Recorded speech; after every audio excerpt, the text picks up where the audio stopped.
Hey guys, tonight we slip back into the Middle Ages, to a night you probably won't survive, unless you're wearing 50 pounds of steel and carrying a sword that's taller than your little cousin. Imagine the air heavy with the smell of horses, wood smoke, and the distant sound of a blacksmith's hammer still echoing somewhere in the camp. You stand there, mud clinging to your boots, armor straps digging into your shoulders, wondering where on earth you're going to sleep tonight. And trust me, what's waiting for you is nothing like the cozy mattress you're lying on right now. So before you get comfortable, take a moment to like the video and subscribe, but only if you genuinely enjoy what I do here. I'd love to know where you're watching from and what time it is over there, so drop that in the comments.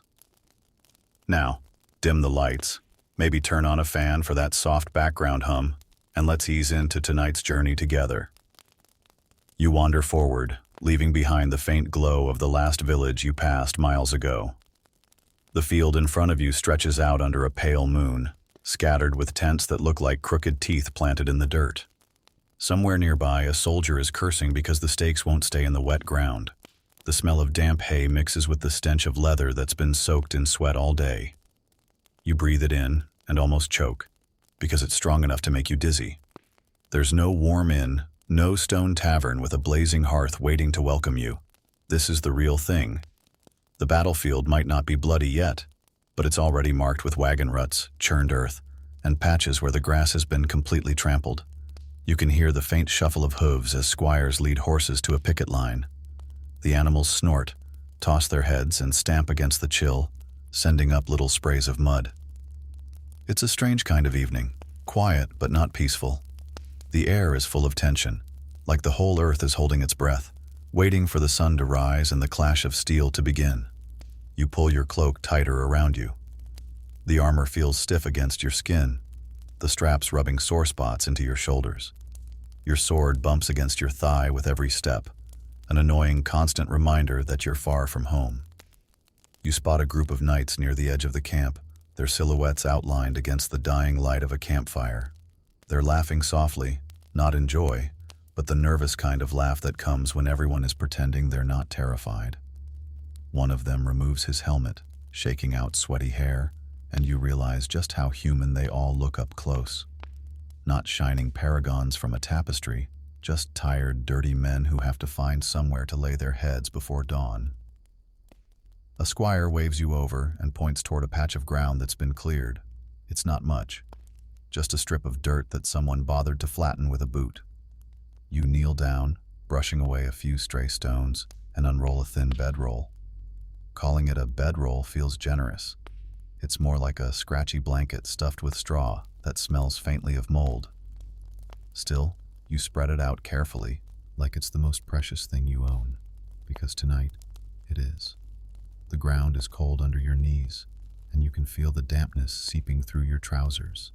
Somewhere nearby, someone is hammering stakes into the ground, the sound ringing sharp in the quiet night. Beyond that, you hear the low murmur of prayers. A few of the men kneel in front of a makeshift wooden cross planted in the dirt, whispering words you can't make out. You catch yourself wondering if they're praying for victory, or just to survive until morning. The camp smells like smoke, sweat, and horse dung. It clings to you until you can taste it at the back of your throat, but you can't get away from it. You sit down on your bedroll anyway, feeling the hard ground through the thin layer of straw, and let out a breath you didn't know you were holding. The night isn't silent. Far off, an owl hoots, and you hear the faint rustle of something. Maybe a rabbit, maybe something larger, moving in the tall grass just beyond the camp's edge. You glance toward the sound, hand on the hilt of your sword out of instinct, but nothing moves. Still, you stay alert. You've heard enough stories to know that even when the enemy army is miles away, danger can come from thieves, deserters, or worse, the things that soldiers whisper about when the fire burns low. Someone nearby cracks a joke, something about how this patch of mud is at least softer than the one last night. You find yourself chuckling despite the nerves in your stomach. The laughter spreads through the small group, a fragile little moment of shared humanity that pushes back against the weight of what's coming. And that's when the wind shifts. You catch the smell of iron, the faint metallic tang of blood, old but fresh enough that it makes your stomach turn. Maybe it's just from the blacksmith's tools, or maybe it's from the bodies that were dragged off the field earlier today. You don't ask. Some questions are better left unanswered. As you lie down, staring up at the sky, you notice how clear the stars are tonight. They seem almost unnaturally bright, as if they know tomorrow might be the last time some of the men here ever see them. Your cloak barely keeps the chill off, and the ground feels like it's pulling the warmth right out of your bones. Still, your eyelids grow heavy. Before sleep can take you, you whisper a quiet promise to yourself. Tomorrow, you'll still be here. Tomorrow you'll find another patch of earth to sleep on. And with that thought clutched tight, like a charm, you let the darkness close in. You wake sometime in the night, unsure what stirred you. Maybe the way the ground seemed to suck the heat from your body. Maybe the sudden sound of a horse snorting close by. The campfire has burned down to a faint red glow, and smoke curls lazily upward, mixing with the mist that's rolled in over the field. You sit up slowly, pulling the cloak tighter, and that's when it hits you. The smell. It's thick, heavy, and impossible to ignore. The muddy battlefield smell. You thought you knew what mud smelled like back home, that pleasant earthy smell after rain. But this is different. This mud has been churned by dozens of hooves, wagon wheels, and boot heels, turned into something closer to sludge. It has mixed with sweat, spilled ale, and, though no one wants to say it out loud, blood. You breathe through your mouth, but it doesn't help much. The taste coats the back of your throat. You shift your position, trying to find a spot where the bedroll isn't soaking wet underneath. The ground squelches softly as you move, and you realize you're not just lying on mud. You're lying on the memory of the last battle fought here. Somewhere under this very patch of earth, there may still be splintered shields, broken arrows, or worse. You press the thought away and stare at the faint outline of the nearest tent, its edges flapping slightly in the breeze. A horse somewhere near the picket line lets out a nervous whinny, and instantly you hear the low voice of its handler soothing it, followed by the creak of leather tack. Even the animals seem restless tonight, sensing something in the air. You lie back down and stare up at the sky again. The stars are partly hidden now by drifting clouds, and the moonlight has taken on a pale, cold quality. Your nose starts to pick up individual layers of the smell. There's the sharp tang of smoke from the campfires, which clings to every piece of clothing you have. Beneath that is the rank scent of unwashed men. Dozens, maybe hundreds, all sweating under armor and wool for days without a proper bath. And somewhere under it all, you catch that metallic hint again. You can't tell if it's from yesterday's skirmish, or if it's just your imagination. Happened. The mud has a strange hold over your thoughts now. You imagine it clinging to you, staining not just your boots, but your soul. You've heard veterans say that after enough battles, the smell never quite leaves you. That even years later, they catch a whiff of wet earth after a rainstorm, and suddenly they're right back here, lying awake, waiting for the dawn trumpet. You pull the cloak tighter around yourself and try to get comfortable, but the ground feels like it's shifting under you, like it's breathing. Maybe it's the lack of sleep, but you find yourself imagining the mud swallowing up shields, helmets, even entire men, until the earth has taken them back completely. Somewhere, a dog barks, short, sharp, then falls silent. The camp grows still again, everyone waiting to see if the alarm will sound, but nothing happens. You let out a breath and sink back into the bedroll. The mud is still there, cold and unyielding beneath you, but your body is too tired to fight it anymore. You let the smell fill your nose one last time, almost daring yourself to get used to it. Because if you can sleep here, surrounded by this stench, then maybe you can sleep anywhere. Slowly the noise of the camp fades, your eyelids grow heavy again, and you let the night take you. The physician gestures for you to sit upright. The apprentice kneels and sets the tray before you like an offering to some unseen god. You eye the contents warily. One bowl contains a mixture of what looks like ground-up bark, Another is filled with something thick and black that glistens ominously in the firelight. "Drink," the physician instructs, handing you a small clay cup filled with the black liquid. It smells earthy, bitter, and slightly sweet. You take a hesitant sip and immediately regret it. It's like swallowing mud mixed with spoiled honey. The physician watches your grimace without sympathy. "Good," he says. "It will make you sweat." As if on cue, your skin prickles, and soon you're damp with perspiration. The physician seems pleased, as though sweating is a sign the sickness is leaving your body. He next reaches for the bowl of powdered bark and sprinkles some into a smaller cup of warm water. "For your stomach," he says, "and for the worms." You pause mid-sip. Worms? You didn't sign up for worms, but in this time period, everyone assumes you have them, even if you don't, so the treatment is considered just good practice. As you drink the second concoction, the apprentice lights more incense, filling the room with a haze that smells sharp and medicinal.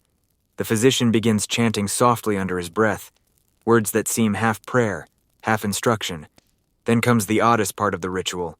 He pulls out a small bronze figurine of a human body, with its chest marked in red pigment. He places it on the mat next to you, then gently taps the figure's chest with a stick, murmuring words you can barely catch. "This is you," he explains. "We speak to the sickness and tell it to leave." You almost laugh, but something about his seriousness makes you hold back. Instead, you just nod, as if it makes perfect sense to argue with your illness through a clay stand-in. Scholars still debate whether this was psychology or pure superstition, but it does something to your mind, makes you feel like the fever has an enemy that can actually be defeated. Hours pass like this. You alternate between drinking strange mixtures, sweating under heavy wool blankets, and listening to chants that sound like lullabies from another world. At some point, a woman enters with a basket of hot stones wrapped in cloth.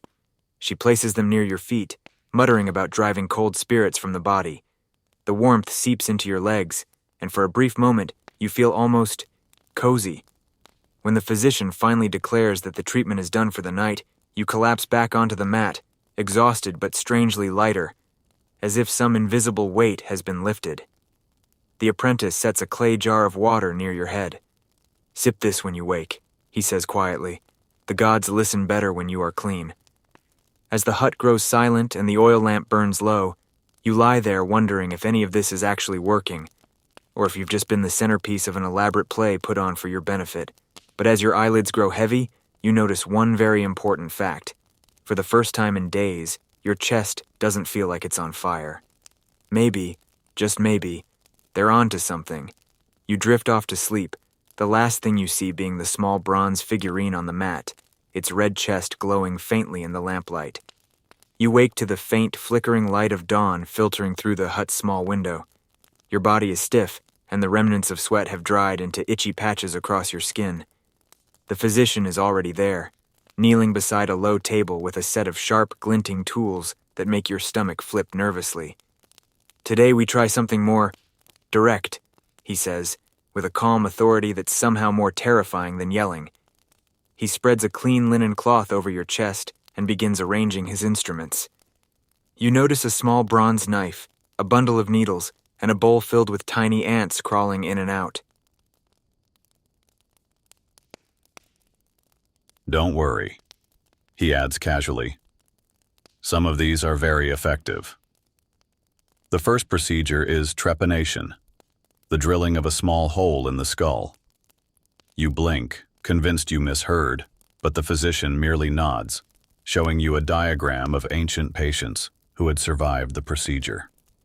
Scholars still argue whether this was life-saving or sheer luck, but in any case, it's a reminder that ancient surgery was not for the faint of heart. Your pulse quickens as he cleans the area with wine. The antiseptic properties of alcohol were known even then. Then he sets the ants in place. Yes, live ants. They are used as tiny clamps for suturing wounds. You squirm instinctively, imagining tiny pincers digging into your skin. But the physician's calm presence keeps you from panicking completely. While the ants do their work, he applies a mixture of honey and crushed herbs to any open cuts. It stings, but the warmth is oddly comforting. You realize the combination of honey and antiseptic herbs is surprisingly effective, even if it looks like a medieval horror show. The room is quiet, except for the scratching of papyrus as the physician notes everything down. He talks softly about the human body, how it's delicate yet resilient, how the spirits may interfere but cannot fully dominate if treated properly. You notice a few other patients lying on mats, each undergoing their own strange rituals. One has a leech crawling along the arm, another has a heated stone pressed against their temple. It's chaotic, surreal, and strangely hypnotic. Time passes in this semi-meditative state, your breathing syncing with the rhythm of the physician's movements and the occasional hum of the apprentice chanting softly. Pain is present, yes, but it is interlaced with a strange sense of purpose. Every cut, every ant clamp, every application of herb is meant to heal. Eventually, the physician steps back and surveys his work. "Well," he says, almost conversationally, "if you survive the night, you will be stronger for it." You lie there, staring at the ceiling, feeling a mix of dread and relief. The surgical adventure you just experienced is horrifying, yet undeniably part of the ancient healing tradition, a combination of skill, courage, and a little bit of luck. As you drift into a drowsy half-sleep, the thought flickers in your mind. The next stage will involve something even stranger, a spiritual dimension of healing, where sickness is not just a physical condition, but a curse to be lifted. You wake again to a different kind of energy in the room.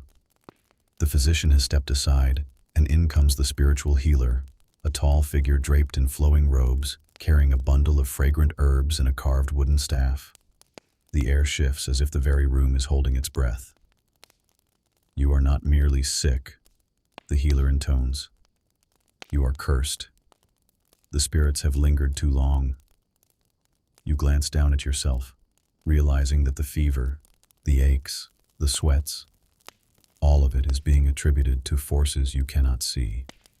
It's a strange notion, but the calm authority in the healer's voice leaves little room for argument. The ritual begins with smoke. The healer lights a bundle of dried leaves and waves it in wide arcs, sending curls of aromatic smoke over your body. Your lungs fill with the scent, sharp, almost medicinal, yet earthy, and you cough, half in protest, half in acceptance. Next, the healer begins chanting in a rhythmic, almost musical pattern. Words you cannot understand flow over you like a gentle wave. You feel yourself relaxing despite the fear lingering in your chest. Every exhale seems to carry away a fragment of the illness, or at least the idea of it. Quirky and unsettling details follow. The healer dips fingers into water, flicking it lightly over your forehead and chest. Each flick is said to banish a particular type of spirit. One for heat, one for pain, one for restlessness. You can't help but marvel at the precision of these ancient rituals, even if the logic escapes you. An amulet is placed over your heart, tied with red thread. The body and soul are intertwined, the healer explains. Heal one, and the other follows. Scholars still debate whether these practices were psychological, spiritual, or both. But the effect is undeniable. You feel a strange comfort settle over your trembling body. You are instructed to remain still, to listen, to breathe. The sounds of chanting blend with the crackle of fire and the distant hum of the city outside. In this sensory cocoon, even your racing thoughts begin to slow. By the end of the ritual, you are perspiring gently under the blankets, your body tired but lighter, almost buoyant. The healer smiles faintly, seeing that the spirit's influence is, for now, pushed back. You lie back, thinking how odd it is that this ancient spiritual approach, so different from anything modern medicine would recognize, feels like part of your recovery. And somewhere in the back of your mind, you realize that the next step, visiting an ancient pharmacy, will blend this mysticism with something far more tangible: herbs, powders, and potions. The night stretches on, and as your eyes grow heavy, you recognize a subtle truth. Healing in ancient times was never purely science, nor purely magic. It was both, entwined in ways that still surprise you. The next morning, you are escorted to the town's bustling marketplace, a labyrinth of stalls, tents, and carts piled high with all manner of herbs, roots, and powders. The scent of spices mingles with smoke from cooking fires, and the chatter of merchants and customers creates a constant hum, like the city itself is alive with energy. Your guide leads you to the ancient pharmacy, a small building tucked between a baker and a blacksmith. Inside, the air is thick with the aroma of dried plants, oils, and something faintly metallic. Shelves line the walls, filled with clay jars, glass vials, and bundles of herbs tied with string. You notice powders of every color: white, green, brown, and even deep black. The pharmacist, an elderly man with spectacles perched precariously on his nose, greets you without much ceremony. His hands are stained from years of grinding herbs and mixing concoctions. "You are sick," he says bluntly. "We will fix that, though it may taste unpleasant." You watch as he selects several jars. One contains dried leaves of chamomile and mint, another holds powdered bark, while a third jar, to your horror, contains finely ground mummified remains.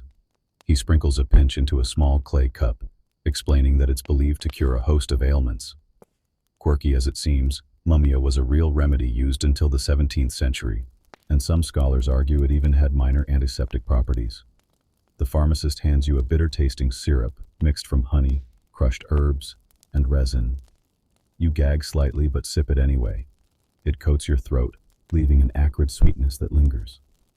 The potion is intended to soothe inflammation, fight infection, and improve your energy. You can almost feel its effect, however mild. Next, he offers aromatic oils for rubbing on your chest and temples.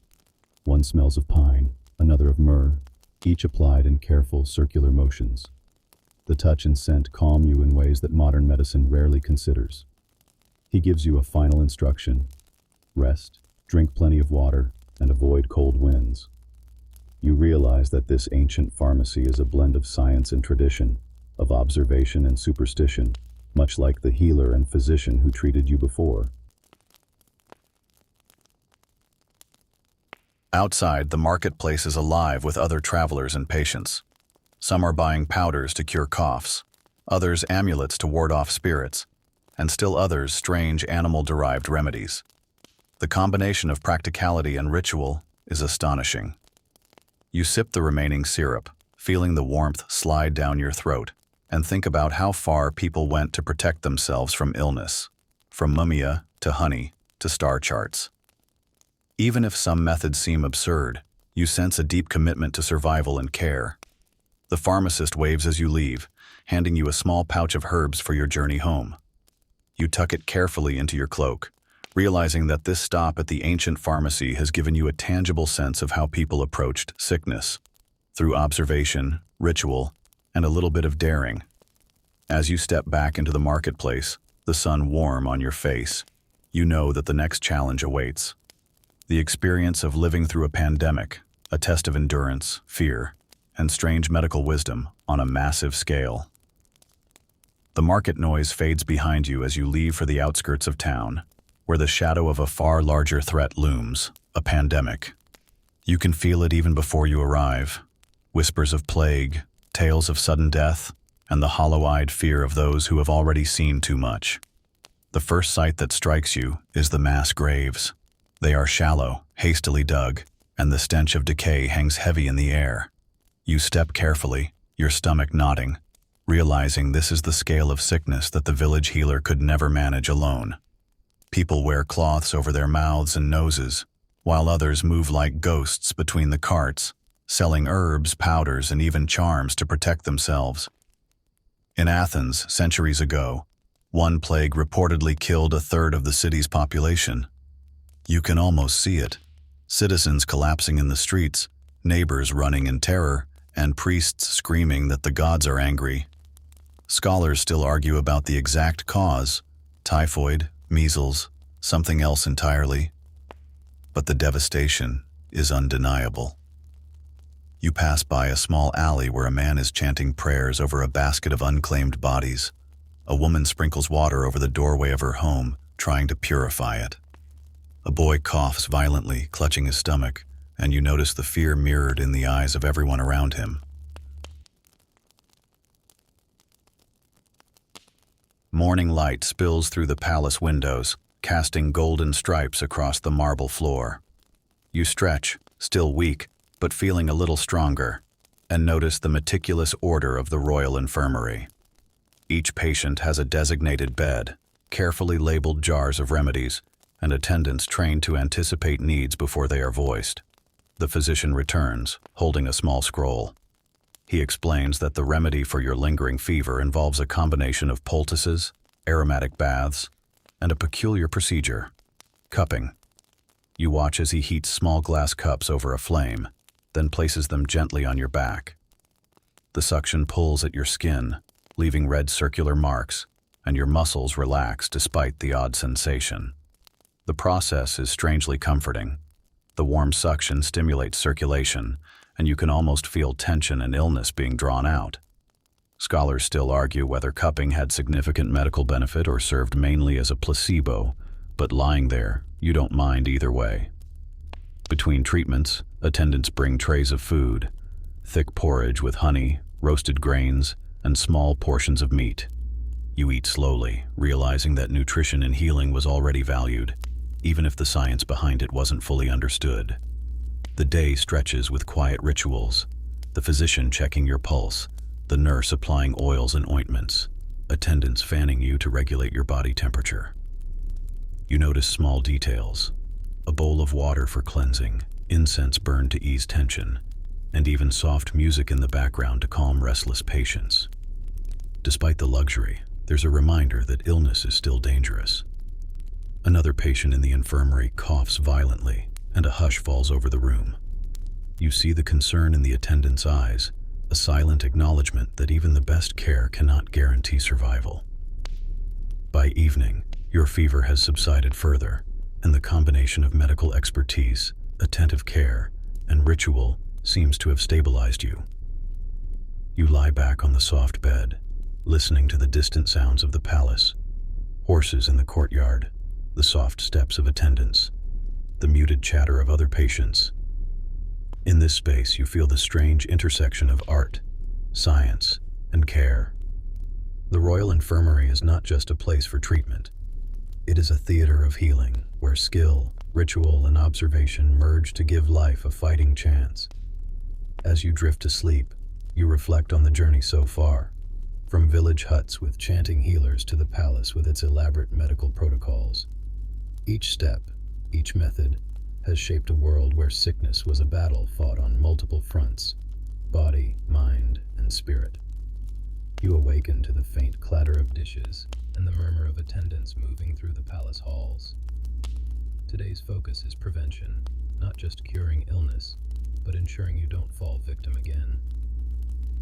The royal physician explains that maintaining balance in the body is key. Diet, exercise, herbal infusions, and even your sleep patterns are all carefully monitored. He prescribes a series of daily routines: walking through the palace gardens to strengthen your lungs, sipping light herbal teas at specific times to flush toxins, and bathing in warm, scented water to keep the skin supple and fever-resistant. Every step seems designed to fortify both body and mind. A quirky detail emerges. He insists on checking the alignment of your limbs relative to the sun. Apparently, ancient scholars believed that proper solar exposure could boost immunity. You lie in the garden, warm sun on your face, thinking about how far they went to combine observation, ritual, and superstition into preventive care. Meanwhile, attendants measure your pulse multiple times a day, noting variations with meticulous precision. Each measurement informs minor adjustments in diet, herbal intake, and activity. It feels exhausting, but strangely reassuring. The attention to detail is almost therapeutic. During one session, he shows you a small vial containing powdered coral. For digestion, he says. You can't help but laugh quietly at the idea of eating powdered rock, yet he insists it has been effective for generations. Scholars still debate its actual efficacy, but you follow instructions anyway, realizing that belief and routine often mattered as much as the ingredients themselves. By late afternoon, you are instructed to rest in a sunlit room, listening to the faint rustle of leaves and the distant sounds of palace life. The combination of controlled environment, observation, and slow, deliberate care is unlike anything you've experienced before. Even though your body is still recovering, you feel a sense of empowerment, as if the very act of following this meticulous regimen is teaching you resilience. The physician reminds you that ancient medicine was not just about treating sickness, but training the body and mind to anticipate it.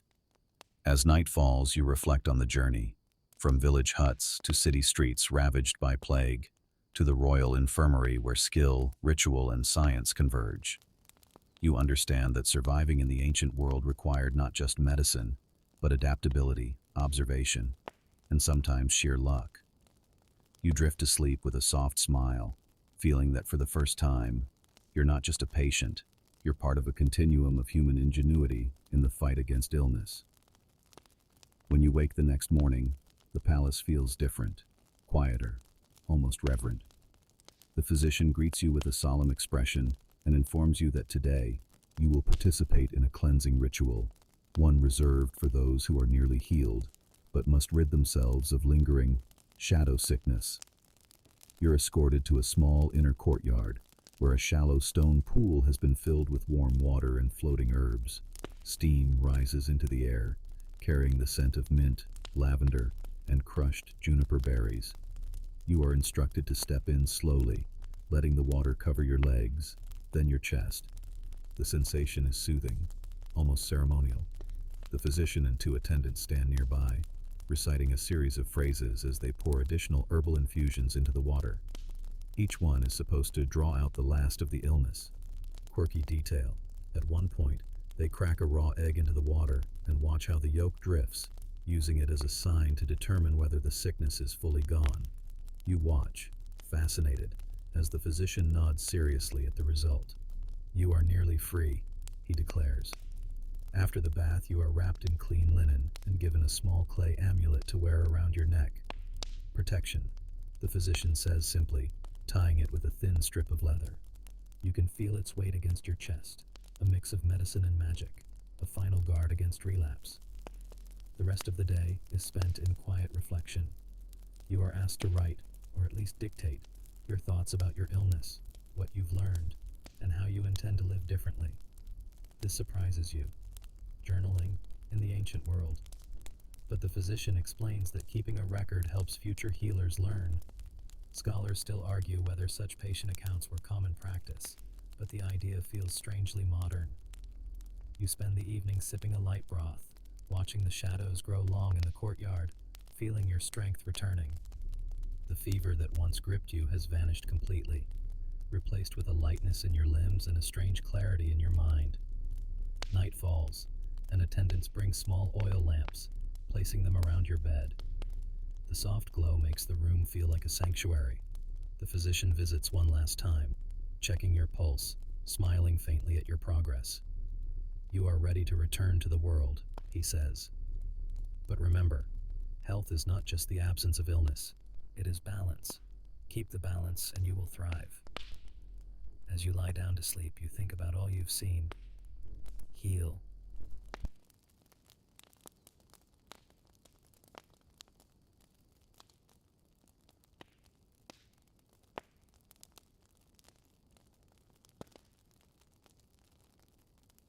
You think about all you've seen: healers, pharmacists, spiritual rituals, pandemics, royal care, and realize that your journey has been as much about understanding humanity as it has about healing your body. Tomorrow, you will leave the palace and rejoin the wider world, carrying not just medicine, but wisdom. Morning light spills across the palace courtyard as you prepare to leave. Your body feels stronger, but there's also a strange bittersweetness about walking away from this cocoon of care. The physician meets you one final time, handing you a small leather pouch filled with dried herbs. "For the road," he says, smiling. You tuck it away, knowing you might never use it, but feeling safer just having it. Before you leave, there's one last ritual, a ceremonial meal. You sit on a low stool while attendants bring out bread, honey, and a cup of lightly fermented wine. Eating is slow and deliberate, every bite meant to symbolize your return to health. Quirky moment. One of the attendants accidentally drops a piece of bread on the floor and quickly kisses it before handing it back. Apparently, this was considered a way to apologize to the gods for wasting food and keep bad luck away from the newly healed. You laugh softly. It's both absurd and strangely heartwarming. As you step outside the palace gates, the world feels louder, busier. The smells of the city, dust, smoke, roasting grain, hit you all at once. You notice the rhythm of daily life has not slowed just because you were sick. Merchants are shouting prices, children are running through the streets, and priests are chanting prayers at the nearby temple. You walk through the streets differently now, though. Every cough, every sneeze, every half-covered well makes you think about the fragility of health. You spot a woman selling garlic and smile at the thought of how many cultures used it as a ward against illness. Scholars still debate whether its antibacterial properties were truly effective, but you silently thank it for its symbolic power. Your journey takes you past the village where you first fell ill. People recognize you, and a few gasp. Maybe they thought you wouldn't make it. The local healer waves approvingly, as though you are now living proof that their remedies worked. As the sun sets, you reach your own home. The air smells familiar, the walls hold your memories, and for a moment, you simply stand still, letting it all wash over you. That night, you lie on your own bed, staring at the ceiling. You think about everything you've seen, the clash of science and superstition, the desperation of the sick, the care of the healers, the strange rituals, the moments of laughter even in illness. You survived. But you also learned that being sick in the ancient world wasn't just a battle against disease. It was a journey through culture, belief, and community. And in some way, you feel closer to those who lived thousands of years ago, because their fears, hopes, and cures were not so different from ours. You fall asleep with a sense of quiet gratitude, the little clay amulet still hanging from your neck, its faint weight reminding you that this story, your story, is part of something much bigger. The room is quiet now, just the soft ticking of time somewhere in the background. You lie there, breathing slowly, letting the images of everything you've seen drift away like smoke. The crowded streets, the royal gardens, the herbal baths, all of it fades into something distant, like a dream you know you'll still remember tomorrow. Your mind feels light, uncluttered. Even the memory of illness no longer feels frightening. Instead, it feels like proof. Proof that you endured, that you learned something old and timeless about survival. You shift slightly, the pillow cool against your cheek, and you imagine the world outside still turning. Healers mixing herbs by firelight, someone somewhere whispering a prayer for recovery. Someone else?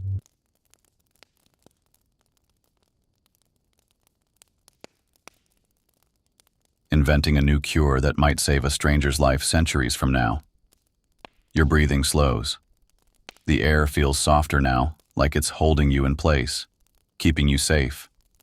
Whatever you've carried, fear, worry, even curiosity, you can let it go for tonight. You've walked through the past, seen what it means to fight for health, and now it's your turn to rest. Close your eyes. Let the quiet settle in. End of script. Sweet dreams. The order echoes in your ears, and before you even register it fully, your body moves. Your feet find their place in the slow, deliberate rhythm of the march. The ground is wet but firm, your boots squelching softly at first, then more quietly, as the soil compacts under hundreds of other boots. Around you, the army becomes a living creature, hundreds of armored men moving as one, the sound of steel and leather blending into a steady, relentless pulse.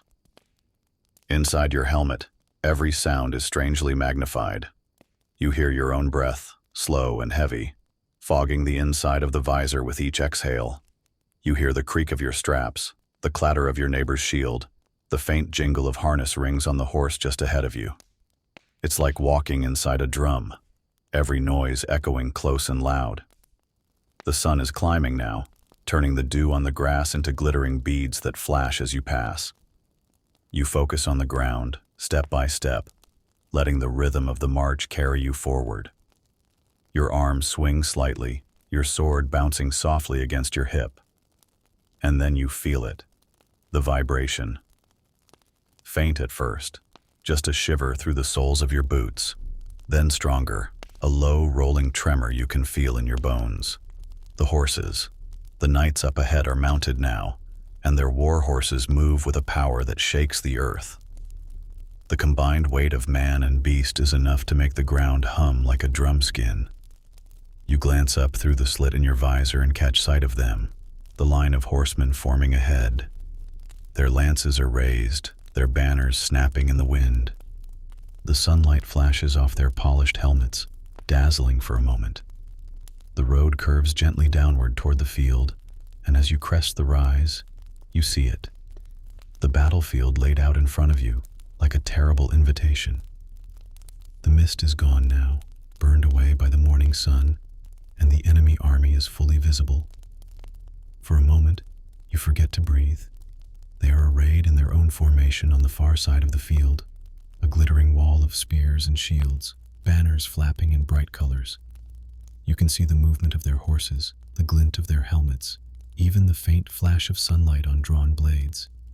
It's strange. From here, they look almost beautiful, perfectly ordered, perfectly still.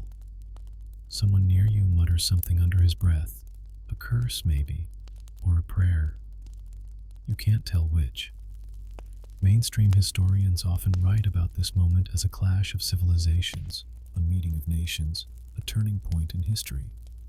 Standing here, it feels smaller and bigger at the same time. Not an abstract battle, just two groups of tired, hungry men staring each other down, waiting for someone to make the first move. The march slows as you reach the edge of the field. The command to halt rings out, sharp and clear, and the entire line stops almost as one. The sudden stillness is eerie. You can hear the horses breathing, their hooves shifting impatiently. You can hear the wind rattling through the grass. And then, the first war horn. It's not yours, it's theirs. Long, low note carries across the field, followed by a second, then a third. The sound rolls over you like a wave, raising the hairs on the back of your neck. The enemy line shifts, comes alive. You see shields lifted, spears lowered, riders mounting. Your own trumpet answers a moment later, higher, sharper, almost defiant. The men around you shift, grip their weapons tighter, adjust their stances. Odd detail, you notice a bird, a single black crow, circling overhead. It wheels lazily in the sky, almost as if it's waiting for what's about to happen. You find yourself wondering, will it be feasting here later today? The ground under your feet feels strangely warm now, though you know it's just the blood rushing faster through your legs. You flex your fingers inside your gauntlets, trying to keep them loose. A commander rides past, shouting final instructions. His horse sprays mud as it turns sharply, and you feel the droplets hit your armor. He points toward the enemy line, his voice hoarse but strong. The men respond with a low growl, a sound that grows into something like a chant, a rhythm that spreads through the ranks. Your heart is beating fast now, loud in your ears. But you don't feel afraid exactly. It's more like the world has narrowed down to this one place, this one moment.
The silence feels louder than the battle.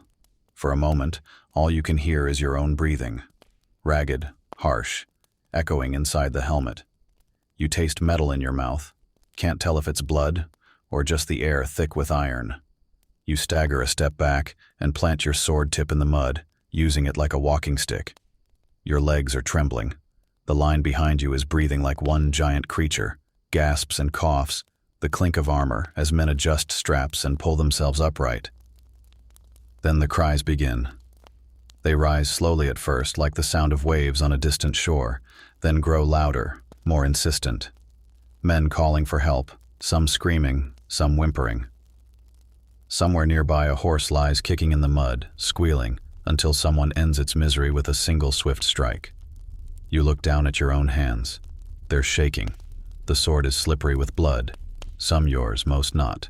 Your shield is splintered, a fresh crack running right through the middle.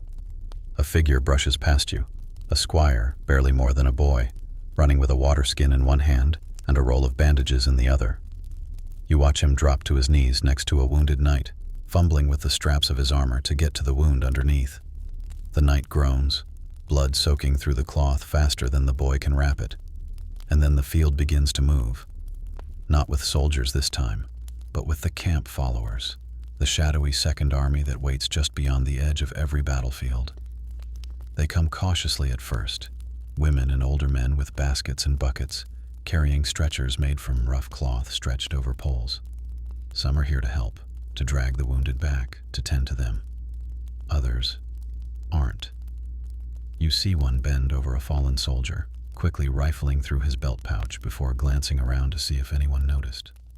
Scholars still argue whether this scavenging was tolerated or punished, but standing here you can tell no one cares right now. The living are too busy staying alive. You kneel suddenly, your legs giving out, and find yourself staring at the ground. Mud, trampled grass, and here, a helmet lying upside down, its owner nowhere in sight. For a moment, you just look at it, feeling the world tilt slightly. A hand lands on your shoulder. Drink. You look up to see another soldier. You don't even know his name, holding out a flask. You take it with shaking hands and gulp down the water, feeling it spill down your chin. It's warm, tastes faintly of leather, but you don't care. The trumpets sound again, this time not as a call to charge, but as a signal to regroup. Slowly, the line forms once more, though it's thinner now. The man who stood to your right is gone. So is the one 2 places down. You realize you're breathing too fast.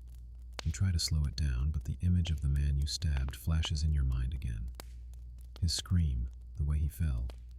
You shake your head hard, as though that could dislodge the memory. Mainstream chronicles sometimes skip this part entirely, leaping straight from the clash began to the battle was won. But living through it, you realize this pause is worse than the fighting, because in the fight, you don't have time to think. Here, standing still, you do. Your commander walks the line now, checking weapons, clapping men on the shoulder. You see the quick glances he exchanges with his lieutenants, measuring the losses, deciding whether the army can push again. Somewhere beyond the field, a priest begins chanting. It's faint at first, but soon joined by others, a low drone that mixes with the groans of the wounded. It's meant to be comforting, but it sounds almost like a dirge. Odd detail. You notice one of the camp followers carefully taking off a fallen man's boots and replacing them with her own worn-out pair. For a moment, you just stare, and she glances up at you, her face unreadable. Then she moves on, vanishing into the smoke. The sun is lower now. The battlefield painted gold and red. You wonder briefly what time it is. Back in the camp, someone might be stirring the evening pot, wondering who will return to eat it. A messenger rides past, splattered with mud, shouting orders to another unit farther down the line. Whatever is coming next, it's not over. You flex your fingers around the sword hilt. Your arm aches, but you raise it anyway, sliding it back into guard position. The enemy is reforming too. You can see them in the distance. Dark shapes moving, banners lifting. The second round is coming, and this time, You know exactly what it will feel like. Twilight turns the world strange. The sun is sinking now, dragging the sky down into a murky mix of purple and orange. Smoke still hangs over the field, blurring the horizon until you can't tell where the sky ends and the earth begins. It smells of ash, sweat, blood, and something metallic you can't quite name. Maybe fear. You stand there, helmet under your arm, gulping air. Every breath feels like fire in your lungs. Your body is heavy, not just from the armor, but from the exhaustion pressing down on you like a second suit of iron. You glance down and realize your boots are sunk almost to the ankle in mud, and you have no memory of stepping into it. Then the horn sounds. It's a low, guttural note that vibrates in your chest. You look up and see the line forming again, thinner this time, faces streaked with grime and sweat. Some men limp to their places, others are missing altogether. You pull the helmet back on, and the world becomes narrow again, framed by the thin slit of your visor. The noise changes too, muffled and hollow. Your heartbeat is suddenly loud, like a drum in your ears. The enemy line stirs across the field. Torches flare to life, turning the shapes into shadows that move like something from a dream or a nightmare. You feel your mouth go dry. You lift your sword almost on instinct. Your arm protests, but you ignore it. You step forward with the line, boots squelching in the mud, armor clattering softly. The twilight paints everyone around you in shades of gold and red, like living statues. The clash comes faster this time. There's no long pause, no speech, no moment to gather courage. The two lines slam together, and the world becomes chaos again. You swing, block, stumble, recover. Sparks fly as blade meets blade. At one point you swear you see a face in the smoke, someone you know, maybe someone from home. But then they're gone, swallowed by the blur of motion. Your body feels detached now, moving on muscle memory. Strike, step, shield, parry. You lose track of how many you've cut down, or how many times someone's blade has scraped against your armor. Mainstream history books like to talk about strategy and formations, about cavalry charges and flanking maneuvers. But in the thick of it, none of that matters to you. All that matters is the next swing, the next block, the next breath. At one point you drop your shield, not because it's broken, but because your arm simply can't hold it up anymore. You fight with just the sword now, 2 hands on the hilt, each swing heavier than the last. Somewhere nearby a torch falls, setting a patch of dry grass ablaze. The fire spreads quickly, lighting the field in a flickering orange glow. For a moment, it's almost beautiful, until you notice it's creeping toward the wounded lying helpless on the ground. You can't think about that now. You press forward, step by step, your boots slipping in the muck. Odd detail. Someone in the enemy line is singing.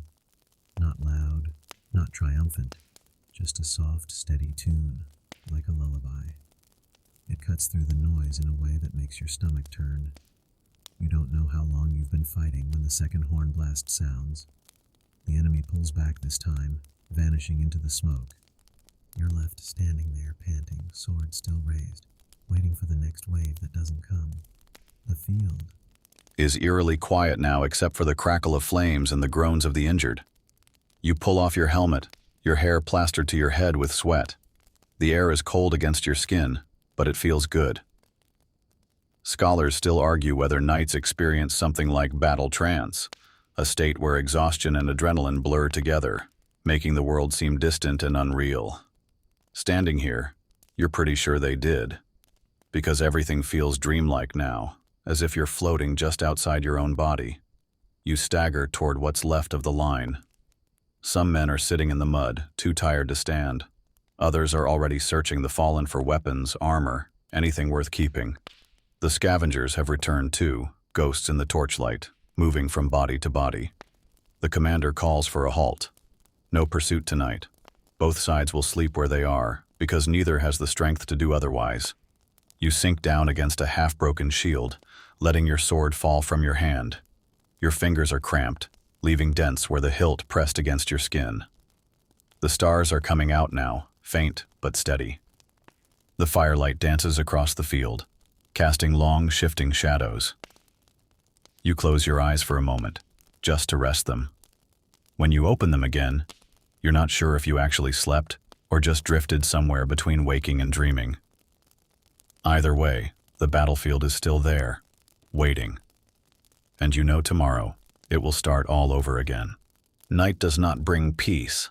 If anything, the darkness makes everything worse. You sit by a small campfire, its glow barely strong enough to light the circle of mud around it. The firewood is damp, hissing as it burns, sending up thin trails of smoke that sting your eyes. You huddle close, holding out your hands, though you can't tell if you're shivering from the cold or from everything that's just happened. The battlefield stretches out beyond the light, endless and black. Every now and then a torch flares somewhere in the distance, a reminder that the enemy is still out there, probably doing exactly what you're doing. Around you, the camp is unnervingly quiet. No singing tonight, no laughter, no dice games. The men sit in near silence, staring into the flames or sharpening blades they may not live to use again. The only sounds are the occasional whinny of a horse, the creak of leather, the faint rattle of armor as someone shifts position. And then, the groans. They rise up out of the darkness like ghosts, the voices of the wounded still lying where they fell. Some are close enough that you can hear individual words, calling for water, for help, for someone, anyone, to come. Others are farther away, their cries drifting on the wind until you can't tell if you're imagining them. You glance at the medics moving through the field with lanterns, their light bobbing like fireflies. They work methodically, lifting the wounded onto stretchers, binding wounds, murmuring quiet prayers over those who won't make it through the night. Mainstream chronicles usually skip nights like this, preferring to focus on the heroics of the next day's battle. But right now, you realize this is the part that truly changes a person. This waiting, this listening. The battle is over for now, but it lives on in the cries around you. You pick up your sword and begin wiping it down with a scrap of cloth, more out of habit than necessity. The blade catches the firelight, gleaming faintly red before turning silver again. You run your fingers along the edge, half expecting to find nicks or cracks. Somehow it's still intact. You wonder if you are too. Someone near you mutters a prayer. Another man quietly takes off his gauntlets and rubs his hands, staring at the dirt. Nobody talks much, but you can feel the thoughts hanging heavy in the air. Who survived? Who didn't? Who might not make it to morning? Odd detail. A stray dog wanders into the circle of firelight, its coat matted with mud. It sniffs around for scraps, completely unfazed by the armored men sitting in its path. One of the soldiers tosses it a piece of bread, and it trots off into the night, tail wagging. Somehow, that simple moment feels almost sacred. Your body aches everywhere. You shift and feel the bruises blooming under your armor. You should take it off to sleep, but you don't. None of you do. You all keep your breastplates and helmets within reach because nobody fully trusts the darkness. Scholars still argue whether knights truly slept on battlefields like this, or whether they rotated shifts and stood guard all night. Whatever the truth, you find yourself nodding off in short bursts, head jerking awake every time a distant scream cuts through the night. The fire burns lower, casting long, thin shadows. You catch yourself staring into it until your eyes blur and the shapes start to look like figures. People you know, faces you've lost. You blink hard and shake your head, but the images linger. Somewhere, an owl calls. The sound is eerie but somehow grounding. Eventually, the cries of the wounded fade. Not because they are healed, but because many of them have gone silent forever. You know tomorrow their bodies will be stripped of weapons and armor, then buried or burned, depending on the customs of this place. You lie back finally, using your rolled-up cloak as a pillow, the hard ground pressing against your spine. The stars above are cold and distant. You close your eyes, but sleep does not come easily. Every time you drift close, the battle surges back in flashes. The clash of steel, the spray of mud, the scream of the man you struck down. You jolt awake, heart pounding. At some point near dawn, exhaustion finally wins. When you wake again, the fire is little more than embers, and the sky is turning gray. The battlefield waits, quiet, but not at peace. You push yourself up, every muscle protesting, and realize the day is about to start again. And with it, so is the war. Dawn is merciless. The first light of morning doesn't feel soft or gentle. It feels like someone lifting a lid off the world, forcing you to see what's left after yesterday. Mist hangs low over the field, clinging to everything like a shroud. You stand slowly, joints stiff, brushing dirt and ash from your cloak. The fire is nothing but ash now, leaving behind a faint trail of smoke that stings your nose. The camp stirs with low voices, muted as though everyone is afraid to break the spell of the morning. Then the work begins. Men fan out across the field with stretchers, shovels, and carts. They move silently, stepping carefully around the dead as though afraid to wake them. One by one, bodies are checked, some for signs of life, some just to confirm they are beyond saving. You follow them, sword at your side, watching as they drag the fallen into rows. Friend and foe alike are lined up shoulder to shoulder, their differences erased by death. Mainstream chronicles like to talk about the glory of victory, but standing here you realize there is no glory in this. Only labor. Only the heavy, slow work of putting the world back in order. At one point you kneel to help lift a body, a man whose face you recognize faintly from last night's line. His eyes are still open, staring at nothing. You close them gently before you and another soldier carry him to the waiting cart. Nearby, a priest moves along the rows, murmuring blessings. His voice is low, almost drowned out by the cawing of crows circling overhead. Some are already on the ground, bold enough to peck at anything left unguarded. Odd detail. One soldier ties strips of colored cloth to the wrists of the dead, marking who should be buried where. Red for knights, blue for common footmen, no color at all for the enemy. It's a grim kind of bookkeeping, but necessary. The ground is soft from yesterday's rain, making the digging easier. Still, it takes hours to finish. By the time the last body is lowered into place, the sun is fully up, burning away the mist. You wipe sweat from your brow, surprised at how quickly the day has warmed. It feels wrong, almost offensive, that the world should be so bright after what just happened. Back at camp, the sound of hammers and saws fills the air as armor is repaired, shields patched, weapons sharpened. Horses are led out to water, their coats brushed down, their saddles checked. You help tighten the girth strap on your own mount, patting its flank as it stamps impatiently. Morale is a fragile thing this morning. Some men speak in low voices, trading dark humor and half-hearted jokes. Others sit apart, staring at the ground, lost in thought. Your commander rides through the camp, speaking to small groups, making sure they eat, making sure they stand when spoken to.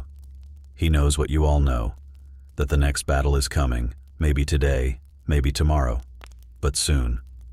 Scholars still argue whether these rituals, the burials, the armor checks, the early morning speeches, were meant to build morale or just keep men busy. Standing here, you think it's both. Because doing something, anything, feels better than standing still and thinking. You glance toward the field again. The rows are gone now, the earth smoothed over.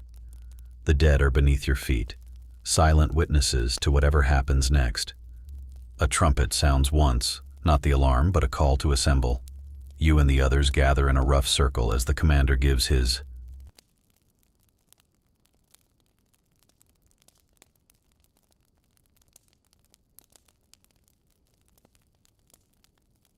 Mist hangs low over the field, clinging to everything like a shroud. You stand slowly, joints stiff, brushing dirt and ash from your cloak. The fire is nothing but ash now, leaving behind a faint trail of smoke that stings your nose. The camp stirs with low voices, muted as though everyone is afraid to break the spell of the morning. Then the work begins. Men fan out across the field with stretchers, shovels, and carts. They move silently, stepping carefully around the dead as though afraid to wake them. One by one, bodies are checked, some for signs of life, some just to confirm they are beyond saving. You follow them, sword at your side, watching as they drag the fallen into rows. Friend and foe alike are lined up shoulder to shoulder, their differences erased by death. Mainstream chronicles like to talk about the glory of victory, but standing here, you realize there is no glory in this. Only labor. Only the heavy, slow work of putting the world back in order. The fire burns lower. At one point, casting you kneel long, to help thin lift shadows. A man You whose catch face yourself you staring recognize into it faintly until from your last eyes night's blur, line, and the his shapes eyes start are to still look like open, figures, staring at nothing. People you know. You close them faces gently you've before lost. you and another soldier You carry blink him to the hard and waiting shake your cart. head.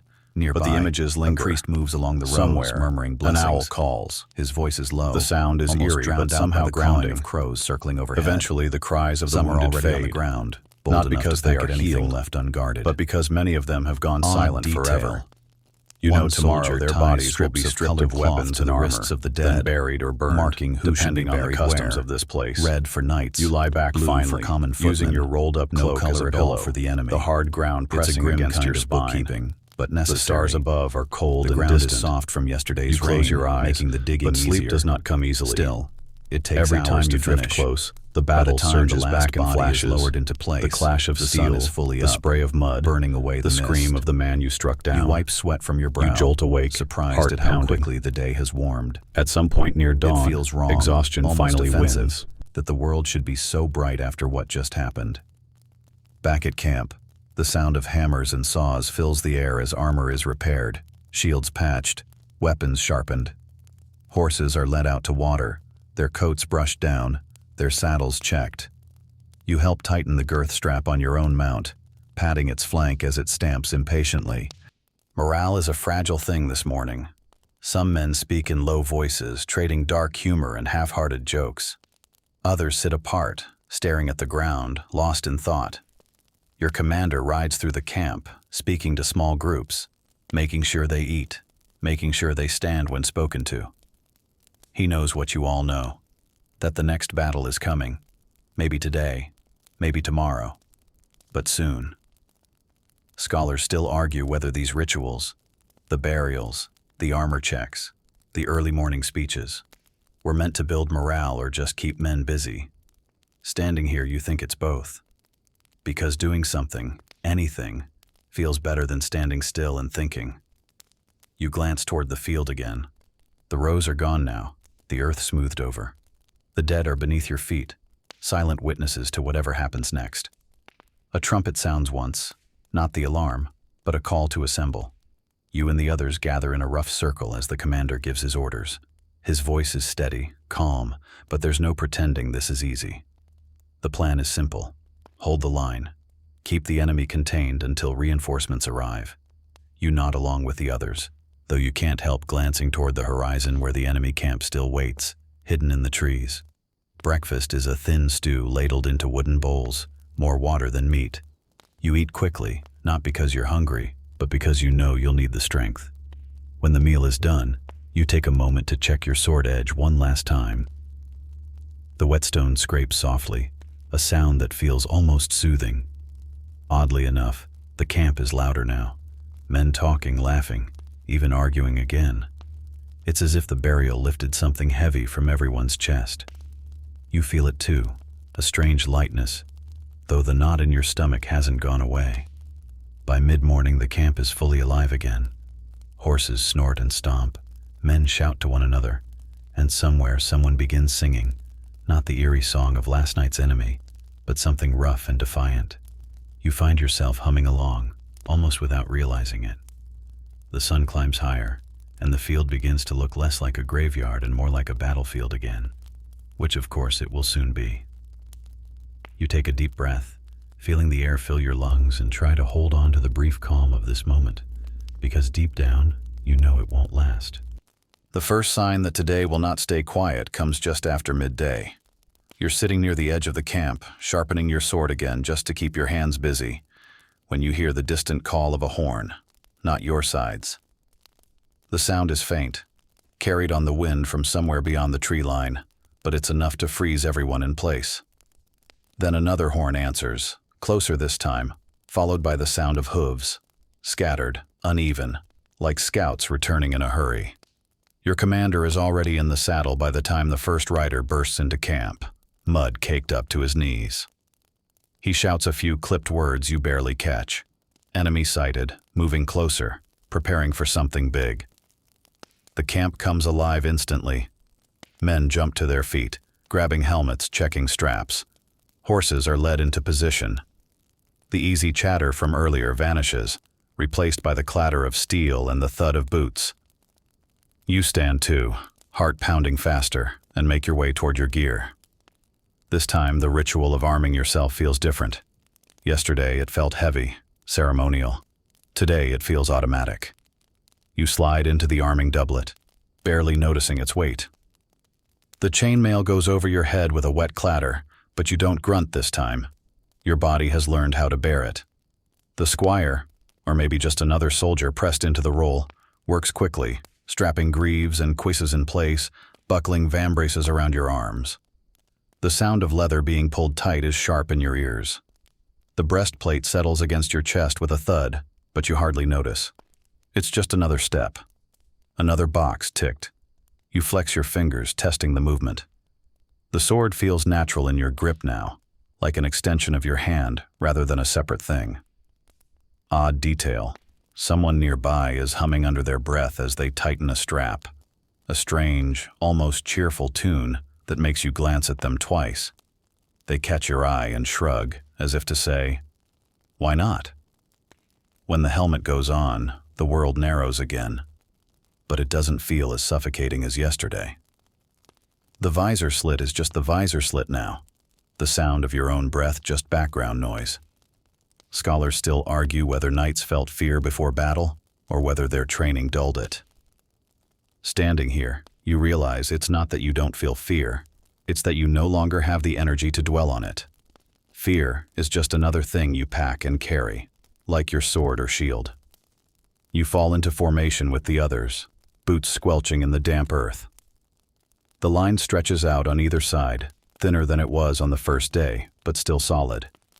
The commander rides slowly along the front, speaking as he passes. His words aren't fancy, no long speech about glory or faith, just a simple reminder. Hold the line, stay with your brothers, don't break. The men nod, some raising their swords in brief salute. There are no cheers this time. The silence is heavier, but somehow more determined. The enemy appears soon after, a ripple of dark shapes moving through the trees, banners lifting as they come into the open. You can see their armor catch the sunlight, flashes of silver and gold. The distance between you feels smaller today, as though the battlefield has shrunk overnight. Your horse shifts under you, sensing the tension. You pat its neck, whispering something you can't even hear through your own helmet. The first horn sounds, your side's this time, and the formation begins to move forward. The earth trembles faintly under the combined weight of men and horses. Somewhere behind you, a drummer starts to beat a slow, steady rhythm. Each thud seems to match your heartbeat, anchoring you in the moment. Oddly, you feel calm. Not peaceful, but calm, as if all the noise and panic of the last day has burned away, leaving only this sharp, clear focus. You glance down the line one last time. Faces stare back at you through visors and sweat-streaked. Nobody speaks. Nobody needs to. The second horn sounds, and you step forward, sword ready, into whatever this day is about to bring. The charge begins with a sound like thunder. At first, it's just the drumming of hooves in the distance, a low vibration in the ground. Then it builds until you can feel it in your chest, rattling your teeth, shaking the hilt of the sword in your hand. The enemy cavalry crests the rise ahead, sunlight flashing off lances and helmets, and for a moment the sight is almost beautiful, like a wave about to break. Then they hit. The front line buckles under the impact, the crash of horse against shield loud enough to drown out everything else. Men are thrown backward, some trampled, some pinned under hooves. Your shield shudders in your grip as a lance glances off it, the force traveling up your arm like a bolt of lightning. You swing, barely seeing where your blade lands. The world is movement and noise, the neighing of horses, the screams of men, the clash of steel. Your horse rears suddenly as a riderless destrier barrels past, and you nearly lose your seat. You haul on the reins, steadying it, then plunge forward into the melee. Someone to your left goes down, dragged screaming under a horse's hooves. Someone to your right cleaves a man clean out of his saddle, his body hitting the ground with a sickening crunch. You duck as a spear thrusts past your visor, so close you feel the wind of it on your cheek. You slam your shield upward, knocking it aside, then drive your sword into the space the enemy's chest used to be. It feels mechanical now, not heroic, not noble, just survival. Swing, block, strike. You don't even think about it. Your body knows what to do. Your mind just hangs on. Odd detail. A banner falls nearby, trampled into the mud. For some reason, you can't stop staring at it for half a heartbeat before someone shouts and jolts you back to motion.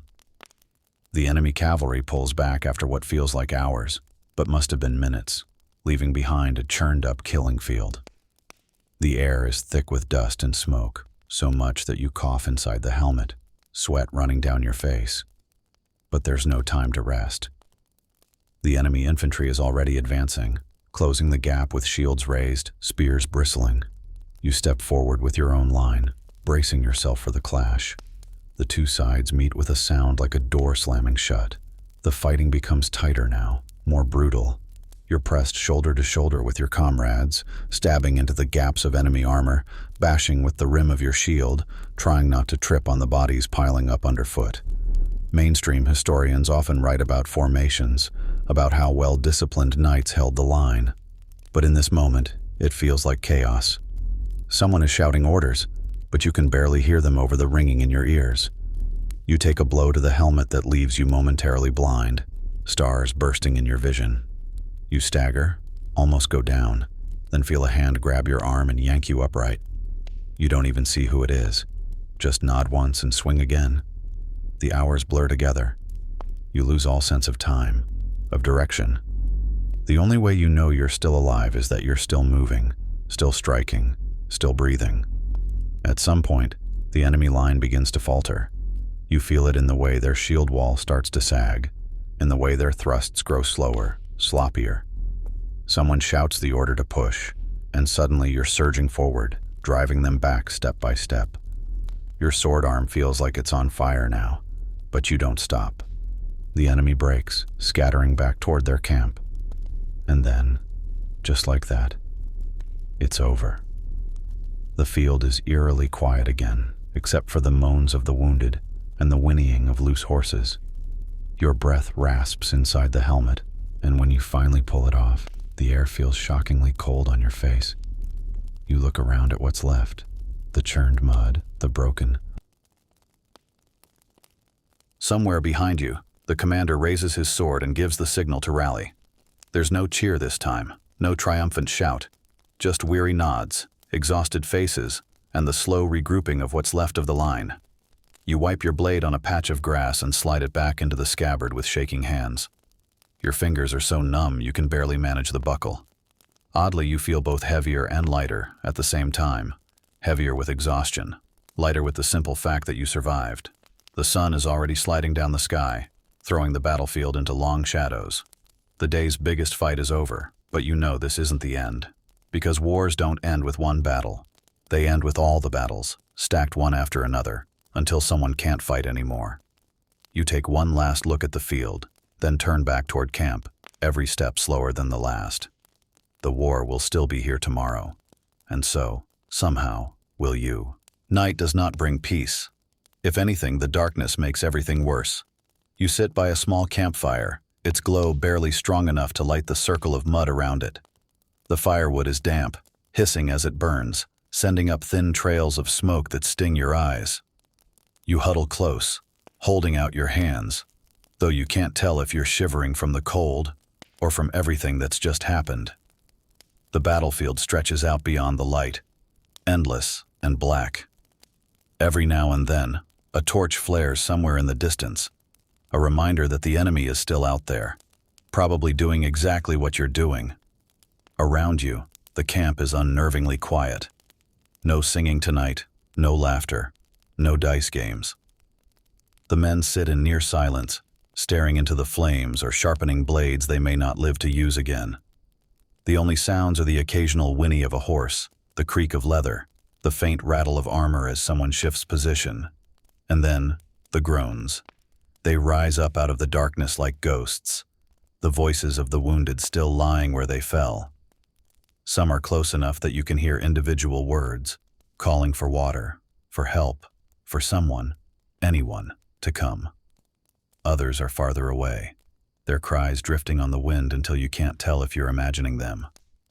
You glance at the medics moving through the field with lanterns, their light bobbing like fireflies. They work methodically, lifting the wounded onto stretchers, binding wounds, murmuring quiet prayers over those who won't make it through the night. Mainstream chronicles usually skip nights like this, preferring to focus on the heroics of the next day's battle. But right now, you realize this is the part that truly changes a person. This waiting, this listening. The battle is over for now, but it lives on in the cries around you. You pick up your sword and begin wiping it down with a scrap of cloth, more out of habit than necessity. The blade catches the firelight, gleaming faintly red before turning silver again. You run your fingers along the edge, half expecting to find nicks or cracks. Somehow it's still intact. You wonder if you are too. Someone near you mutters a prayer. Another man quietly takes off his gauntlets and rubs his hands, staring at the dirt. Nobody talks much, but you can feel the thoughts hanging heavy in the air.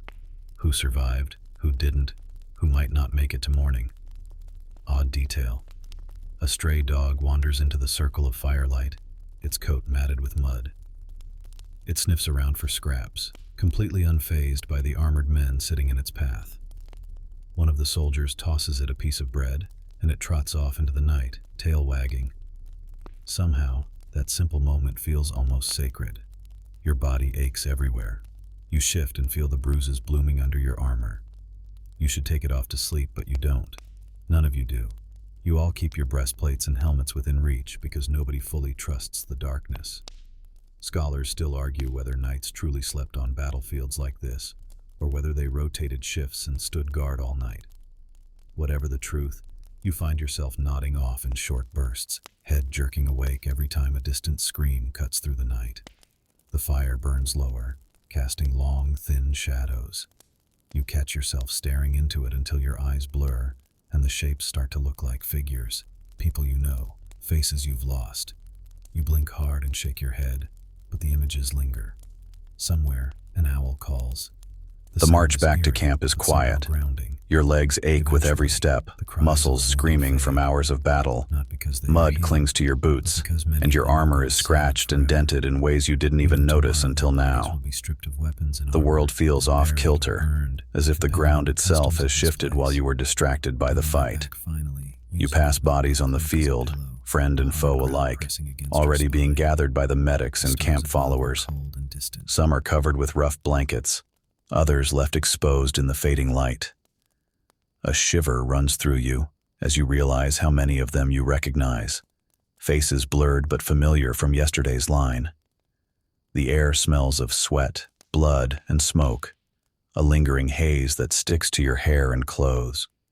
Somewhere in the distance, a lone trumpet sounds, maybe a signal, maybe just someone trying to pierce the heavy silence. You approach the camp slowly. Fires are lit now, casting long shadows across the tents. Soldiers move in small groups, tending to armor, washing mud from their faces and whispering quietly to one another. The medics are busy with the wounded, their hands steady despite the horrors they've just witnessed. You find a place near one of the smaller fires and sit, letting the weight of your sword and shield slide off your shoulders. A medic approaches, nodding at you. "Bandages," he says softly, gesturing to a small bundle. You take it and carefully tend to the gashes and bruises you'd ignored during battle. Each movement is slow, deliberate. You notice the sting, the ache, the way your hands shake just slightly. Odd detail. A small bird lands on the rim of your helmet, pecking at a stray crumb. You don't shoo it away. Somehow it feels like a sign that life continues, stubborn and indifferent, even here. You lean back against the fire, staring at the glowing embers. The noise of the camp is muted, whispers, clinking of metal, the distant neigh of a horse. But inside your head, the battle plays on in endless loops. The clash of swords, the cries of men, the scent of blood, it's all still there, tattooed into memory. Mainstream histories rarely dwell on this part, preferring to highlight victory, strategy, or heroics. But this, the quiet, the reflection, the internal reckoning, this is what lingers. You catch yourself thinking about the men who didn't make it, about the young squire who was thrown from his horse, the veteran who fell trying to cover the retreat. Faces float past your mind like ghosts. You close your eyes, taking deep, shaky breaths, trying to sort them out. Somewhere, a commander walks past, offering nods and short words of encouragement. He doesn't speak about glory, or medals, or honor. He simply says, "You survived. That's enough for today." And somehow, that feels more meaningful than anything else. You reach for your sword again, holding it in your hands, feeling the weight. It feels different now, not just steel and leather, but a companion, a witness to the chaos you've endured. You realize something quietly. You're not the same as you were before. The battle has changed you, not in a heroic or cinematic way, but in small, insistent ways. The way you notice shadows flicker differently, the way silence feels heavier, the way every step carries more thought than it did yesterday. A squire passes by carrying a lantern. You notice him pause, glance at your face, then quickly look away. You wonder if he can see it too. The shift in you, subtle but undeniable. Night deepens. Fires burn lower, casting amber light over the camp. The wounded moan softly in their tents. You close your eyes for a moment, letting the warmth of the fire seep into your bones. You know tomorrow will bring another day, another battle, another test. But for now you simply sit, listening to the world breathe, noticing for the first time the way your own breathing has changed, slower, deliberate, aware. Odd detail. A stray glove lies on the ground near your boots, mud-streaked and forgotten.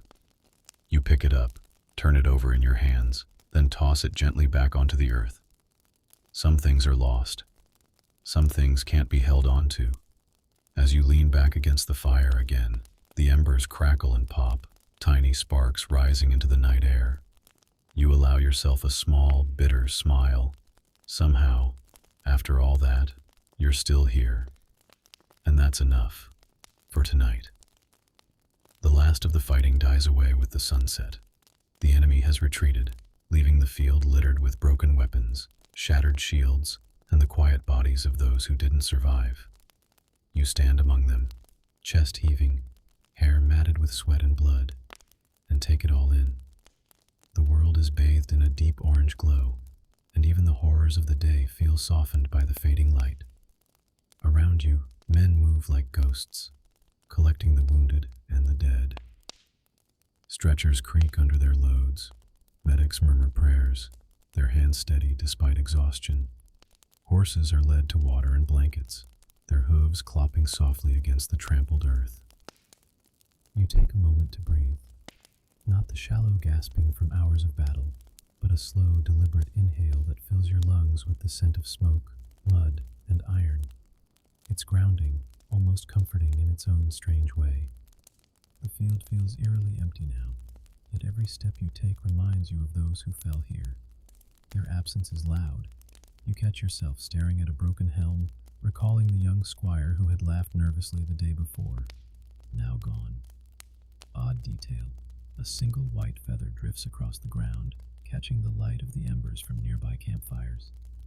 You bend down and pick it up, feeling a strange sense of calm, a small reminder that life continues even amid destruction. Your hands shake slightly as you sheathe your sword. It feels heavier now, as if it carries not just steel, but memory. Every strike, every parry, every narrow escape. You run your fingers along the hilt, silently thanking it for keeping you alive. The commander rides slowly through the camp, offering brief nods and quiet words of acknowledgement. No speeches, no dramatics, just recognition of endurance and survival. You catch his eye for a moment and nod back, an unspoken understanding passing between you. Scholars still debate whether the psychological toll of battle was ever truly addressed in medieval times. You don't need their papers to know the truth. It lingers, subtle but persistent, in the way your shoulders slump, the way your eyes scan shadows, and the way your heartbeat races even in moments of quiet. The fires burn lower as night falls. Men gather in small clusters, tending to minor injuries, sharing whatever food they can spare, and quietly speaking of who survived and who didn't. The air is heavy, but there's a shared sense of relief, that the worst of the day has passed.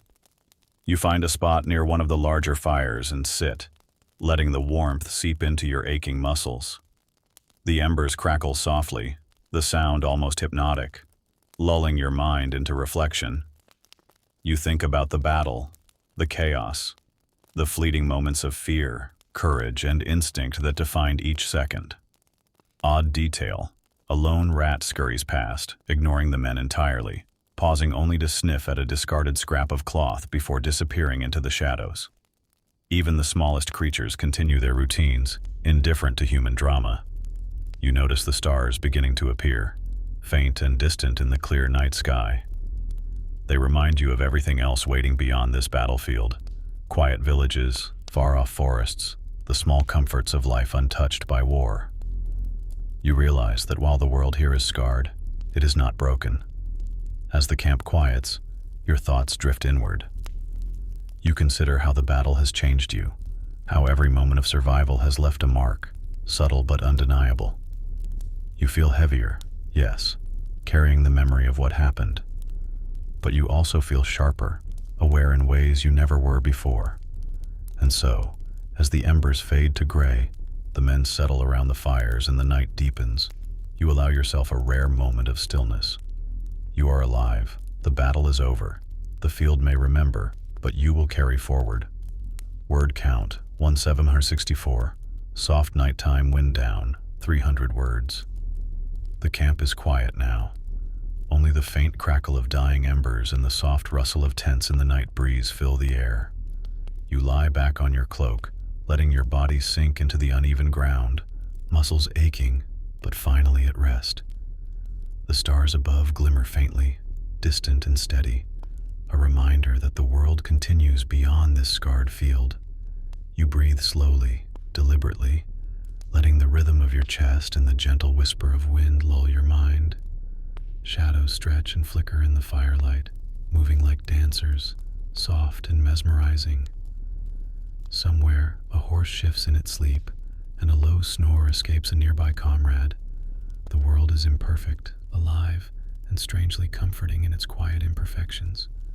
Memories of the day drift past, like clouds on a calm evening, flashes of chaos, flashes of courage, flashes of faces that will never be seen again. You acknowledge them without clinging, letting them float by as if carried on the night air. A soft breeze brushes your face, carrying the smell of damp earth, ash, and faint smoke. You feel the weight of your sword and armor now fully gone, replaced by the simple sensation of being human, tired, aching, and breathing. The night hums softly around you. Somewhere distant, an owl calls. Somewhere close, embers pop in the fire. The world is gentle now, patient, allowing you this pause. You close your eyes, letting the quiet seep into your bones, allowing the calm to replace the tension, allowing the memory of survival to settle as a soft warmth. End of script. Sweet dreams. The boat glides forward, its prow cutting silently through the black river. Each ripple it makes glows for a moment before vanishing into darkness, like you're leaving a faint trail of starlight behind.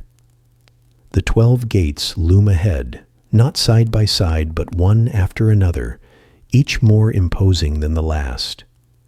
You feel a tremor in your chest. Not fear exactly, but the weight of what comes next. This is the true crossing. Each gate is a trial, a test of the soul's strength and memory. If you falter, you might wander here forever, trapped in the night sky with no dawn to save you. The third gate appears. Its doorway is narrow, lined with cobras carved in relief. Their eyes glow faintly red, and as you approach, they seem to hiss, not with anger, but as if asking for the right words. The scroll in your chest stirs, and you suddenly know the phrase. You whisper it, the sound barely louder than a breath, and the cobras freeze. The gate opens. Anubis nods once. You pass through. The fourth hour of the night is colder. Frost coats the edge of the boat even though the air around you is still. You exhale and see your breath, a white mist that curls like smoke. Shapes move in the distance, shadowy forms of souls who have failed the journey. They hover like moths drawn to a lantern, never able to cross, never able to go back. One of them notices you. Its face is hollow, just an empty void where eyes should be. But it tilts its head, almost curious. The scroll burns hotter, protecting you, and the figure fades back into the dark. You wonder briefly if you'll become one of them, if you make a mistake. The thought lingers for a moment before the fifth gate rises into view. This one is guarded by a serpent with wings. Its massive coils wrap around the entire archway, and when it lifts its head, you see its fangs are carved with hieroglyphs. It speaks, but not in words. Instead, it shows you your memories, one by one, flashing through your mind like scenes projected on a wall. Childhood laughter, the smell of food from your first home, your first heartbreak. Every good and bad moment that made you who you are. The serpent waits. You realize this is not a battle but an offering. You must remember who you are to pass. You reach for the strongest memory, the one that feels most like you, and hold it in your mind. The serpent lowers its head, allowing you to pass. The sixth gate is easier, or maybe you are simply getting used to this now. Beyond it lies a field of glowing reeds, the field of offerings, the paradise promised to those who pass judgment. You ache to stop, to lie down here among the reeds and sleep forever. But Anubis touches your shoulder, silently reminding you that your trial is not yet over. You move on. The seventh hour is the darkest yet. You can barely see the front of the boat, but in the distance you hear a sound that is not water. A low, rumbling growl. The scroll glows, but not as brightly as before, and you feel a flicker of doubt. Then, like a spark catching dry grass, something ignites in the sky above you. A thin line of gold appears on the horizon. Not dawn, not yet, but the promise of it. You remember what scholars often say about this stage. The seventh hour is where Ra fights Apophis every night. And if the serpent wins, the sun will never rise. The growl grows louder until you see it. A massive shadow rising out of the river, taller than the boat, longer than you can see. Its mouth opens, lined with teeth as sharp as obsidian. Apophis, the god-eater, the one who swallows light. Your boat stops moving. For a terrifying moment, everything is silent. Then Anubis steps forward, his golden eyes blazing. He does not speak, but the scroll inside you bursts into blinding light. The serpent shrieks, a sound so loud it shakes the river. It writhes, twisting and snapping, but the light doesn't fade. Slowly, painfully, Apophis sinks back beneath the surface. The boat lurches forward again, passing the seventh gate. The 8th, 9th, and 10th hours blur together as your body grows heavy, your eyelids drooping as though some invisible hand is pressing them closed. This is the hour of exhaustion, the one where most souls simply lie down and let the current carry them back to where they started. But you stay upright. You keep breathing. The 11th gate is before you now. It glows faintly blue, the color of morning. You can hear birds somewhere, faint and far away. This is the gate of preparation, the one that leads to judgment. Anubis looks at you for a long moment. His face is still calm, but there's something in his eyes now. A question. Are you ready? You nod. The 12th gate opens. Light floods the boat, so bright you have to shield your eyes. When it fades, you are no longer on the river. You are standing in the Hall of Two Truths. The weighing of the heart is about to begin. Hey guys, tonight we are doing something a little daring. You and I are stepping right into the oldest, strangest, and most comforting bedtime story ancient Egypt ever wrote. The Book of the Dead. Imagine this. Your room is quiet. Your fan is humming softly. But in your mind, you're drifting down the Nile under a sky so dark it looks like velvet. A million stars glitter overhead, and somewhere far away, a temple's torchlight flickers like it's been waiting for you for thousands of years. And honestly, you probably won't survive this journey. Well, at least not in one piece. Because tonight, your soul is the main character. So, before you get comfortable, take a moment to like the video and subscribe, but only if you genuinely enjoy what I do here. And if you're listening somewhere cozy, let me know your location and your local time in the comments. Now dim the lights, maybe turn on a fan for that soft background hum, and let's ease into tonight's journey together. The night is heavy with heat as you step onto the temple's landing. The Nile behind you glows with moonlight, turning the slow-moving water into a sheet of silver. You feel the wood of the dock under your bare feet and the faint crunch of sand sticking to your heels. Ahead, a massive pylon gate towers above you, carved with hieroglyphs that catch the torchlight. They seem to move as you stare, almost as though the gods themselves are waiting for you to read them. You move forward, the air filled with the smell of incense, sharp and sweet. Somewhere deep in the temple, you hear chanting, a slow rhythm like the beating of a heart. A robed priest waits for you, his head shaved, his eyes lined in black coal that glints strangely in the firelight. He doesn't speak, but he gestures with one hand for you to follow. Inside, the temple is cool, the stone floor cold beneath your feet. Torches line the walls, their flames stretching and snapping. You glance at the painted scenes on either side. Gods with animal heads, boats carrying glowing orbs, strange beasts slithering through the underworld. The deeper you go, the quieter the world becomes until all you hear is your own breath. The priest leads you into a chamber where a scroll rests on a low altar, its papyrus edges curling slightly with age. You kneel. Your fingers tremble as you reach out and touch it. The surface is smooth but warm, like something alive.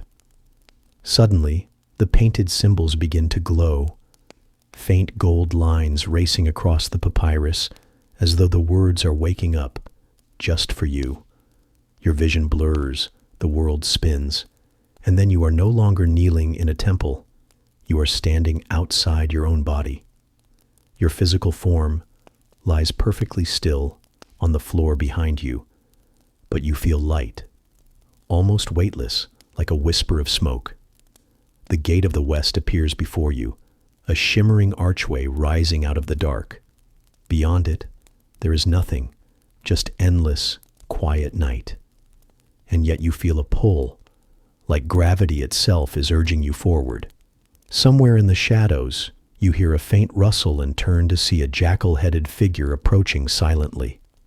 Anubis, the god of mummification and protector of the dead. His golden eyes regard you with an unreadable calm. You don't feel afraid, just small, like a child standing before a teacher. Without a word, he turns and starts walking toward the gate. You follow. The air grows heavier with each step, and soon the sound of the living world fades completely. Your heart thuds once, twice, and then quiets until you wonder if you even have a heart anymore. When you pass through the gate, the night around you seems to open like a curtain. Behind it lies a corridor glowing with faint blue light, the walls lined with strange symbols that hum softly as you walk past. It feels like they are whispering your name, acknowledging your arrival. You don't speak, and neither does Anubis. But somehow you know where this path leads, deeper into the Duat, the Egyptian underworld, where every soul must face judgment. You clutch the invisible thread of courage as you step deeper into the glowing corridor. The walls narrow slightly, like the passage itself is alive and wants to feel you brush against it. Your fingers graze the smooth stone, and the carvings hum a little louder, like they recognize the tremble in your touch. Anubis glances back once, the golden glint in his eyes catching the pale light, and then he stops before a raised platform. Resting there is the very scroll you saw in the temple. But here, it looks impossibly long, unrolling and unrolling until it vanishes into the darkness beyond. You kneel again, because something inside you insists that you should. The papyrus hisses softly as though exhaling.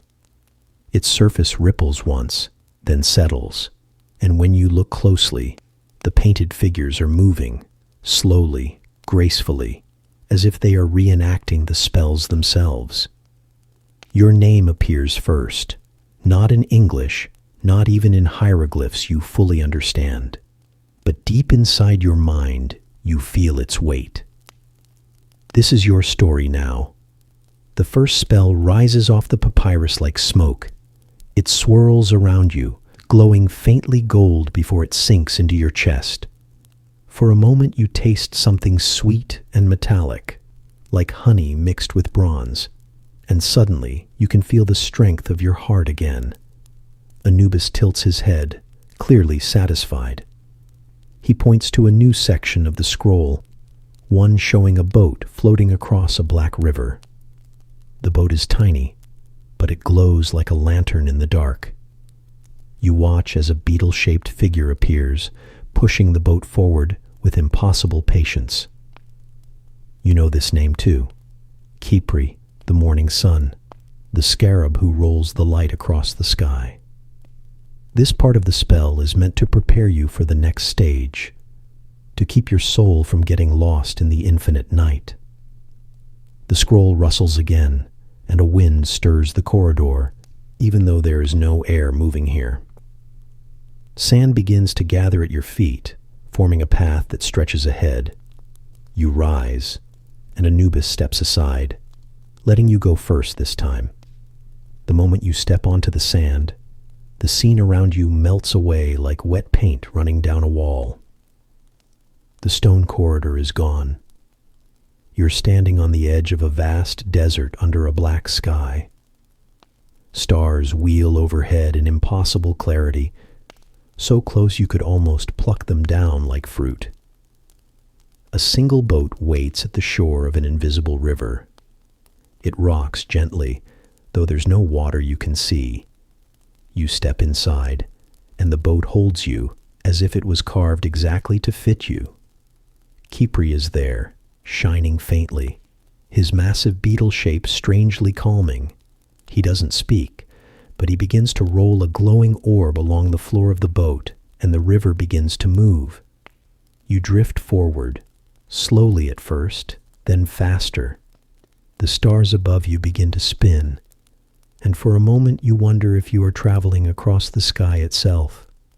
You remember stories you once heard about the solar bark, the sunboat that Ra uses to cross the heavens each night, battling the serpent Apophis before dawn. The boat glides toward a set of gates ahead. There are 12 of them, each marked with a glowing symbol, and you realize these must be the 12 hours of the night, the journey every soul must make before rebirth. At the first gate, a guardian appears. His face is half lion, half human, and his eyes blaze with gold fire. He holds a staff across the entrance, barring your way. The papyrus spell in your chest glows, and the guardian steps aside, bowing low. You pass through. As you move through the first hour, strange shapes hover at the edge of your vision. Crocodiles with human hands, serpents as long as houses, shadowy figures that whisper threats you can't quite hear. Each time the scroll burns a little brighter inside you, keeping them at bay. By the second hour, the air feels thicker, like you are breathing through silk. Your body feels heavier, slower. This is where weaker souls falter, you realize. This is where they turn back. But you don't. Anubis has appeared again, standing silently at the stern of the boat. His presence is enough to keep you steady. Somewhere in the darkness, you hear a low hiss, and for a second you think you see a shadow moving under the black river, something impossibly long, coiling and uncoiling just below the surface. Apophis.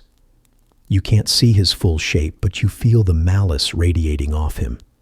The spell scroll glows hot enough to sting, and the shadow retreats into the deep. The boat glides forward again, passing through the second gate. The journey continues, and though the night grows darker, you feel more awake than ever. This scroll, this spell, it is carrying you, protecting you, making sure you do not vanish into the endless dark. And this is only the beginning.